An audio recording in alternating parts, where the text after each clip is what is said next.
Protek Universitas Mataram.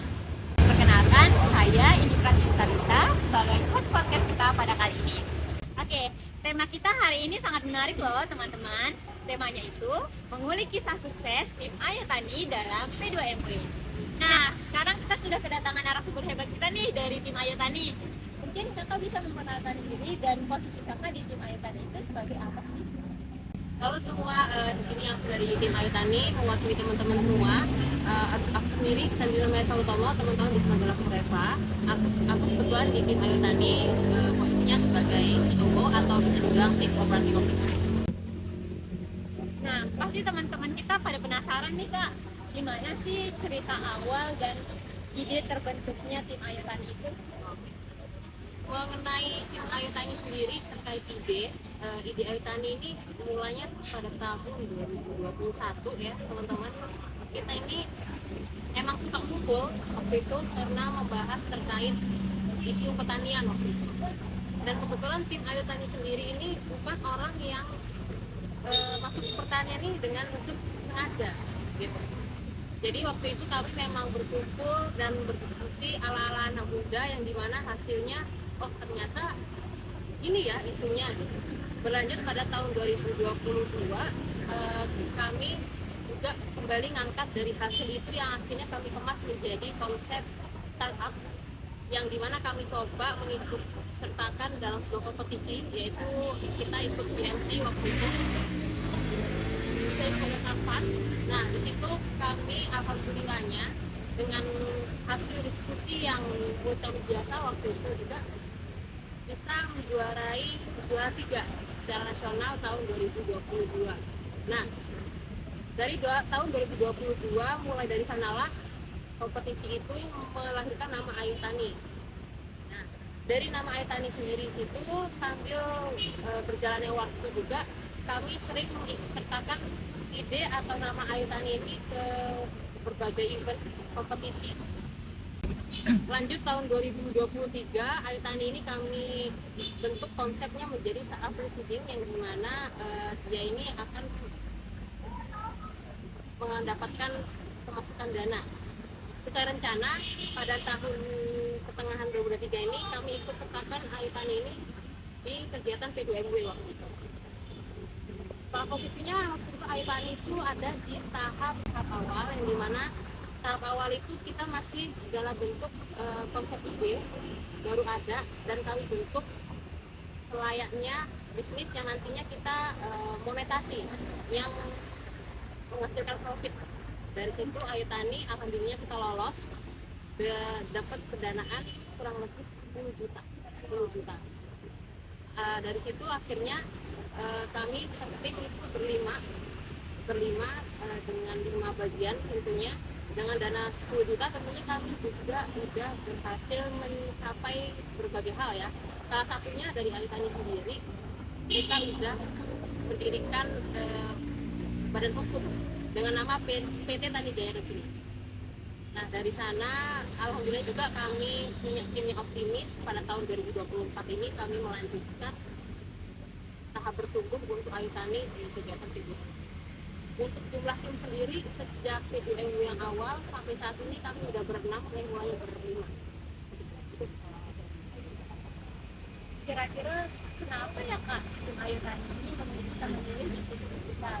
Dan selama menyusun usaha bisnis digital, apa sih rintangan yang sudah dihadapi oleh tim Ayu Tani? Kenapa kami memilih bisnis digital ya? Secara umum seperti kita lihat bahwasannya teman-teman sendiri, coba kita lihat aja teman-teman itu pakai headphone, tablet, habis itu internet, akses internet kan udah hampir menjangkau seluruh area kawasan ya. Dan di sana kami mengambil peluang apa sih yang sekiranya bisa kita manfaatin dari penggunaan internet yang sejauh ini gitu. Khususnya bagi sektor pertanian yang dimana kita mau bawa pertanian ini lebih modern. Nah melalui bisnis digital, ide konsep kami ini kan juga melihat kondisi di mana kaum muda ini kurang minat dengan pertanian. Jadi yang mudah mereka kurang minat, dan kami juga mengambil peluang dari penggunaan internet yang terbesar, apalagi Indonesia cukup pengguna cukup luas ya, cukup besar untuk pengguna internetnya. Jadi itu mungkin kenapa kita memilih digital. Selain itu juga digital ini lebih efisien, terus dia cakupan pasarnya juga kita bisa lebih luas, dan untuk membuat datanya tuh bisa lebih akurat karena kan kita memakai sistem ya. Terkait rintangan dari bisnis digital ini, kalau rintangan dari Ayu Tani sendiri ini lebih ke kebutuhan user yang dimana kebutuhan user ini kita udah ada ide yang namanya bisnis. Ini kan kita menghadirkan solusi untuk user, bukan serta-merta kayak aku ada ide ini, aku mau bisnis ini. Tapi kalau kita nggak menyesuaikan apa yang dibutuhkan oleh masyarakat, orang nggak bakal lihat ini loh bisnis kita. Tapi kalau kita menghadirkan bisnis yang dimana itu mampu menjawab kebutuhan atau permasalahan dari teman-teman masyarakat sendiri, itu insya Allah bisnis ini akan terus berlanjut. Jadi kebutuhan user itu menjadi tantangan bagi kami sendiri, yang dimana apa sih yang dibutuhkan user yang pertama. Yang kedua, kami juga perlu tahu dari apa yang dibutuhkan user, siapa yang membutuhkan user. Bisa dari segi usia, dari usia berapa yang akan membutuhkan ini. Bisa dari gender, laki atau perempuan. Kayak gitu juga bisa kita plotin juga di profesi petani juga kah, atau di seluruh masyarakat atau gimana. Itu mungkin kalau rintangan buat kami. Nah, jadi gini Kak, pasti masih banyak nih teman-teman kita yang belum familiar dengan istilah P2MW. Mungkin Kakak bisa jelasin apa sih P2MW itu, dari sejak bagaimana, tahapan-tahapan yang bakal kita lalui jika membentuk program tersebut apa saja. Terkait P2MW sendiri ya teman-teman, bahwasannya P2MW ini adalah sebuah program dari Kemendikbudristek, yang dimana ini adalah program pengembangan usaha mahasiswa yang telah memiliki usaha melalui bantuan dana pengembangan dan pembinaan dengan melakukan pendampingan serta pelatihan atau kita bilang coaching ya kepada mahasiswa peserta P2MW. Nah, di tahapan P2MW sendiri ini yang bisa teman-teman ajukan itu ada tahapan awal dan tahapan bertumbuh. Apa sih bedanya dari tahapan awal dan tahapan bertumbuh? Nah, tahapan awal itu seperti yang kita lakukan Ayu Tani di tahun 2023, yang dimana kita baru memiliki ide, kita baru memiliki konsep yang kita ajukan, yang kita bentuk dalam proposal. Nah, untuk tahapan awal ini kita sebagai pembisnis harus bisa menggambarkan bahwasannya bisnis ini nanti akan monetisasi, yang dimana dia menghasilkan profit. Jadi kita sebagai pembisnis juga harus yakin dengan usaha atau ide kita yang akan kita bawa, dan kita harus yakin bahwasannya usaha ini, ide ini akan terrealisasikan nantinya gitu. Nah, setelah itu untuk tahapan bertumbuh itu seperti yang kita lakukan untuk tim Ayu Tani sendiri pada tahun 2024 ya, di P2MW 2 ini, itu ialah tahapan yang dimana apa yang udah teman-teman bentuk di tahap awal, apa yang udah teman-teman idekan, dia akan terus mengalami kenaikan atau pertumbuhan. Yang namanya juga bertumbuh. Misal kalau dari kita segi berjualan, penjualan omset itu udah semakin naik karena kita udah punya nih strategi ini, kita udah punya gambaran kayak gini, itu akan terus naik. Itu pasti kita akan bertumbuh. Nah, setelah itu untuk seleksi sendiri, teman-teman di sini untuk mahasiswa aktif ya, dia tuh kalau untuk PDM sendiri itu maksimalnya teman-teman semester 7. Nah, setiap mahasiswa itu hanya boleh terdaftar dalam satu kelompok. Nah, satu kelompok ini dan tidak sedang mengajukan pendanaan lain, program lain. Setiap mahasiswa dan usaha hanya boleh mengikuti PDW maksimal 2 kali. Jadi misalnya kita tahap awal, sekarang tahap bertumbuh, udah. Terus ada lagi juga setiap kelompok hanya boleh memiliki satu tahapan usaha, tahap awal atau tahap bertumbuh, gitu. Dan satu kategori usaha. Nah, dari kategori usaha sendiri di sini tuh di P2MW ada banyak macam nih kategorinya. Yang pertama itu ada makanan dan minuman. Yang kedua teman-teman juga ada budidaya. Di sini fokusnya bidang agro kompleks ya. Terus yang ketiga itu ada industri kreatif, seni dan budaya. Itu lebih ke penciptaan produk dan jasa, bahan baku lokal. Terus yang keempat itu ada jasa pariwisata dan perdagangan. Kayak misal teman-teman mau mengidekan usaha tour and travel, nah gimana tuh konsepnya? Itu masuk ke jasa pariwisata dan perdagangan. Nah nanti juga yang kelima itu ada manufaktur dan teknologi terapan. Dan yang terakhir itu ada bisnis digital seperti yang teman-teman Ayu Tani konsepkan ya, digital yang dimana fokus bidangnya ini teknologi informasi dan komunikasi serta adanya pengolahan informasi dalam sistem gitu. Kalau untuk tahapannya, sekarang masuk kita ke tahapannya. Kalau untuk tahapannya sendiri, teman-teman kalau di P2MW itu kurang lebih, kalau dari saya lihat itu ada 8 tahapan. Nanti teman-teman bisa cek lagi ketika ingin ikut P2MW, ada di websitenya teman-teman di P2MW itu. Yang pertama nanti teman-teman perlu membentuk tim dan mengikuti sosialisasi program. Dan itu pasti akan untuk dilakukan. Nah, untuk teman-teman yang udah bentuk tim, itu wajib mengikuti sosialisasi. Terus lanjut, setelah mengikuti sosialisasi, kita juga akan mengikuti workshop. Nah, ini wajib betul buat teman-teman tim yang mengikuti P2MW. Karena nantinya setelah workshop itu tentu kita akan melanjut dengan bimbingan teknis terkait persiapan masing-masing tim, dan terdapat reviewer. Nah, reviewer sendiri terdiri dari tim perguruan tinggi sendiri. Ada dosen ini, jadi reviewer teman-teman nih proposalnya bagaimana sih, dan dilakukan submit proposal. Jadi setelah direview nih proposal teman-teman nanti akan langsung di submit di programnya tuh, di tempatnya biasanya ada akun. Nanti teman-teman juga perlu buat akun ya ini untuk submit proposal. Terus selanjutnya kita juga setelah seleksinya nanti terdapat seleksi internal. Jadi ketika teman-teman submit, kita akan ada seleksi internal, yang dimana seleksi internal ini dari masing-masing perguruan tinggi. Jadi nanti perguruan tinggi itu mereka ada tim penyeleksi gitu.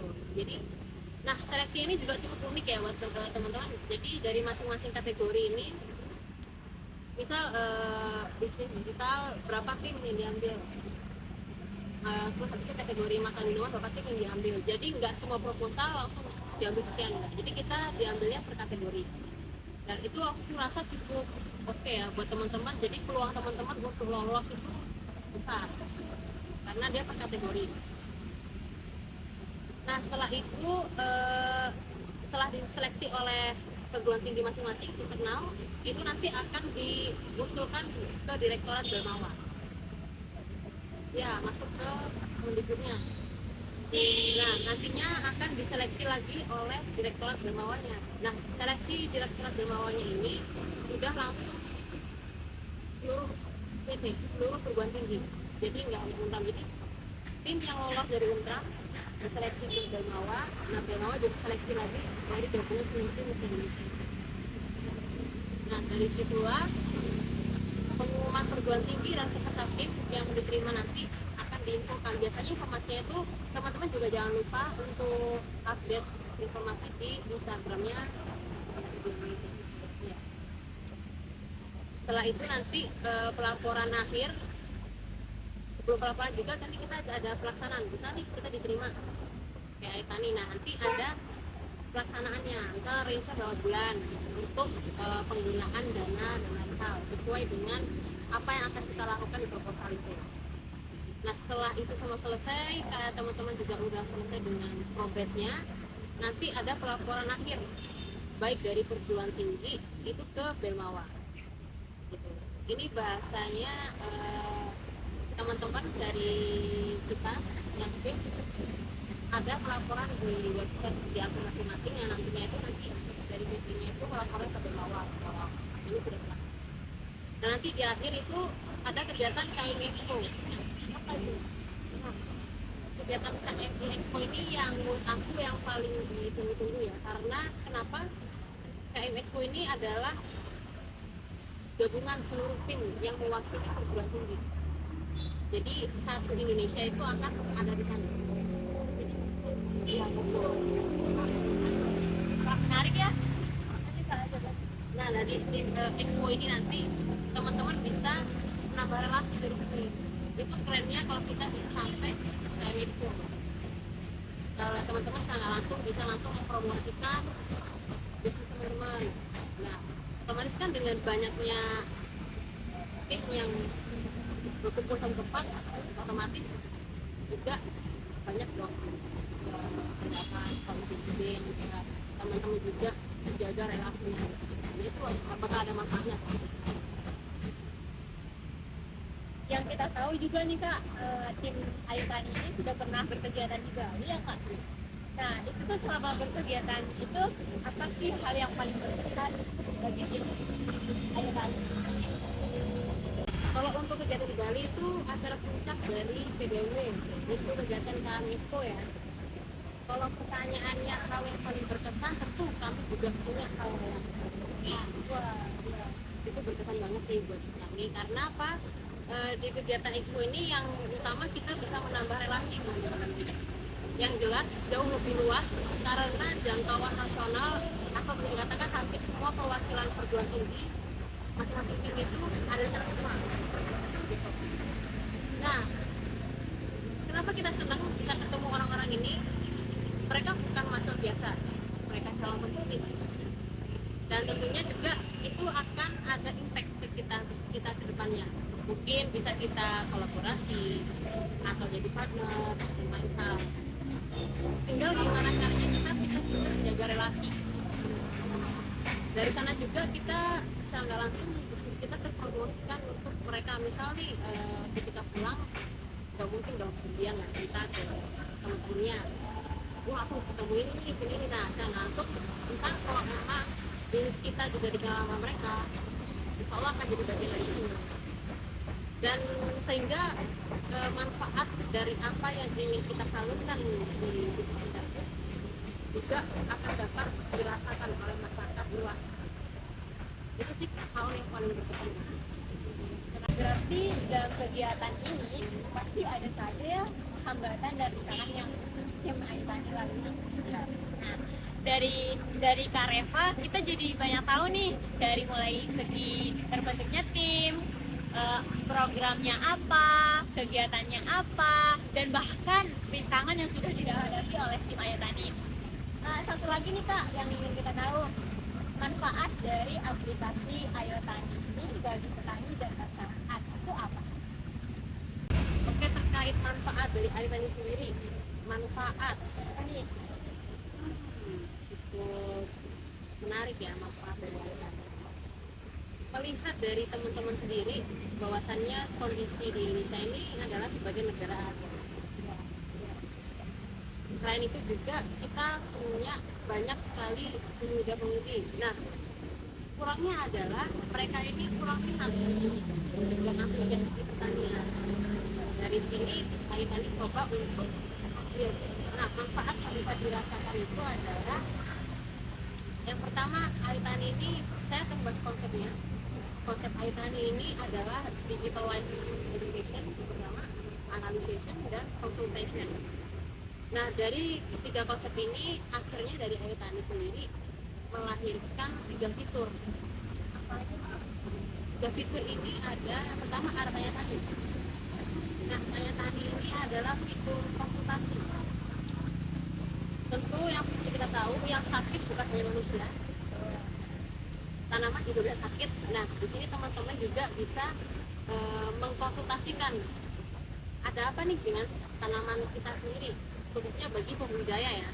Misal teman-teman yang ingin bertani tapi belum tahu dasar ilmu dari bertani dengan caranya, nah itu teman-teman bisa tanyakan ke kami di Ayu Tani ini, karena di situnya nanti akan ada pakar-pakar yang ahli di bidangnya. Misal, Kak, aku mau tanam ini, gimana cara atau awal mulanya biar aku mulai. Contoh misal dari pengolahan tanahnya atau pencampuran media tanamnya, itu bisa banget. Tidak hanya dari situ, teman-teman juga kalau emang tanamannya misal layu, wah sakit apa nih, nah itu kita teman-teman tanyakan. Dan kemudian juga kita akan mengundangin kalau di Titan ini juga ada fitur kamera ya, jadi teman-teman bisa kirim foto gejalanya, jadi biar lebih jelas. Terus yang kedua juga, fitur kedua kita ada fitur Tanipedia. Nah, fitur Tanipedia ini nanti akan berisikan tentang fokusnya ke pengetahuan, jadi ada artikel, ada berita, dan banyak lain halnya, artikel lain yang insyaallah nanti kami akan mengupdate. Nah, setelah itu yang ketiga itu ada Tani Trend. Nah, menurut aku Tani Trend ini adalah fitur unggulan dari website. Nah, kenapa tuh? Karena kenapa kita bilang fitur unggulan? Karena di sini nanti akan kita kembali yang dimana Tani Trend ini adalah fitur analisa dan tren komoditas pertanian di Indonesia sendiri. Misal kita menganalisa nih di daerah sini kira-kira lagi musim apa, dan nanti harga dari komoditas itu berapa, lagi tinggi atau rendah. Jadi teman-teman kalau ingin mengecek tren harganya naik turunnya itu bisa di Tani Trend. Untuk akurasi datanya kita akan usahakan itu akurat, karena kita juga akan bekerjasama dengan pihak-pihak pengolah data dan lain-lainnya yang akan kita kemas di Tani Trend ini. Jadi aku kira itu akan memberikan apa ya, sebuah solusi gitu, untuk masyarakat sendiri. Dan kedepannya insya Allah Tani juga akan mengembangkan banyak fitur lainnya yang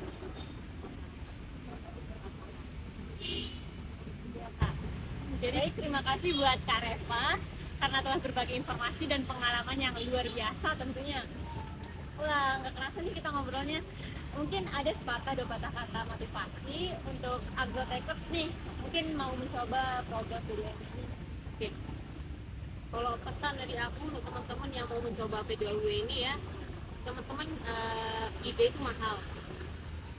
Ide itu nggak semua orang juga memikirkan hal yang sama. Jadi ketika teman-teman punya ide usaha, tulis.